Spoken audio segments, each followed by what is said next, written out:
नमस्कार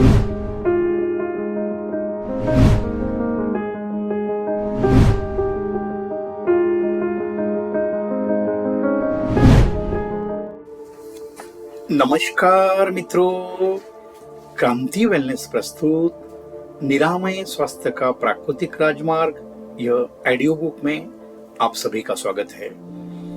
आपको पता है, हम जान रहे हैं जीवनी शक्ति कैसे जगाए। आज का अध्याय 6 में हम जानेंगे योगी जी के संरक्षण में कुछ अनोखे प्रयोग किए हैं। उसमें हम समझते हैं श्रोताओं, बलिया उत्तर प्रदेश का पहला प्रयोग 1960 में।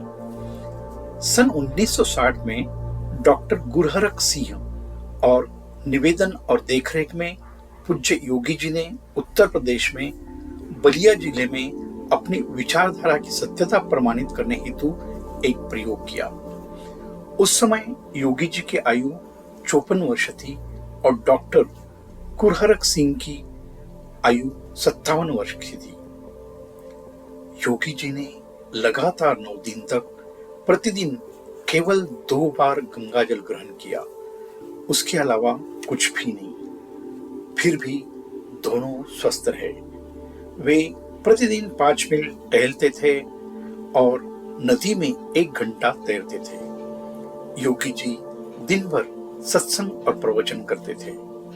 9 दिन में उनका वजन 5 किलो घटा, लेकिन शक्ति में कोई कमी नहीं आई।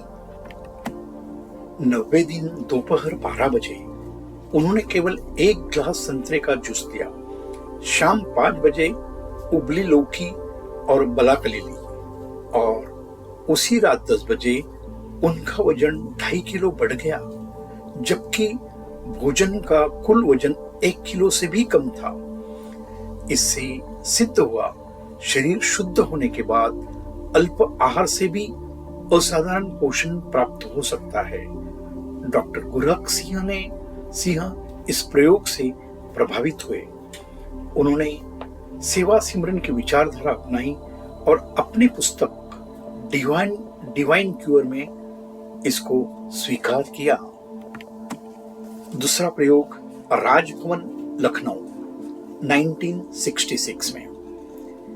21 से 30 मार्च 1966 तक उत्तर प्रदेश के राज्यपाल श्री विश्वनाथ दास जी की प्रेरणा से राजभवन लखनऊ में उपवास शिविर हुआ। इसमें 32 साधक सम्मिलित हुए। सभी को medical George doctor SN Sinha ने की। निष्कर्ष यह निकला, भोजन न लेने पर भी किसी में भी प्रतिकूल लक्षण नहीं आए। सभी का वजन घटा, पर शक्ति और कार्यक्षमता बढ़ गई। अभी तीसरा अनुभव समझते हैं, लाजपत भवन दिल्ली उपवास शिविर। इस शिविर में 9 साधकों ने 8 दिन तक केवल जल, नींबू, शहद मिला जल ग्रहण किया।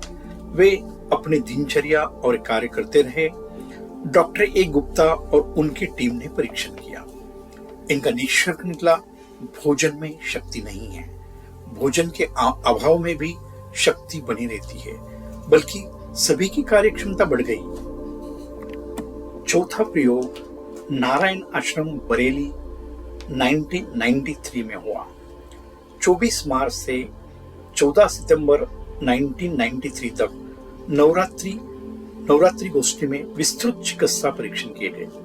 Doctor Pramod Swaroop Agarwal, doctor S Agarwal, doctor Dinesh Chandra Agarwal और डॉक्टर संगीता अग्रवाल ने निष्कर्ष निकाला, भोजन से शक्ति प्राप्त नहीं होती।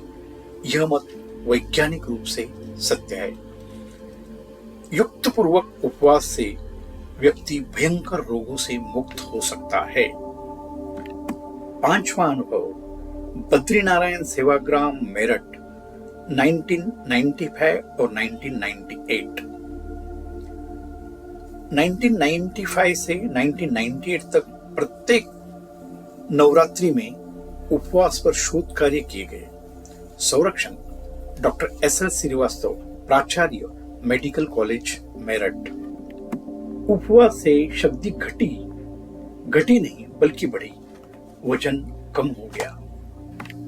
उपवास से शरीर अधिक सक्षम और ऊर्जावान बन गया। यह अध्याय का समग्र निष्कर्ष यह है, उपवास से शरीर शुद्ध होता है, मल और आम का निष्कासन होता है, शक्ति व्यर्थ खर्च नहीं होती, ध्यान और संयम से मानसिक शक्ति और रोग प्रतिरोधक क्षमता बढ़ती है, क्रोध, निंदा और तनाव में खर्च होने वाली जीवनी शक्ति बच जाती है। उपवास से कोलेस्ट्रॉल घटता है और संपूर्ण स्वास्थ्य में सुधार होता है। यहाँ अध्याय 6 समाप्त करते हैं। मिलते हैं अगले भाग में। तब तक स्वस्थ रहे, मस्त रहे, खुश रहे। धन्यवाद। आपका दिन शुभ हो।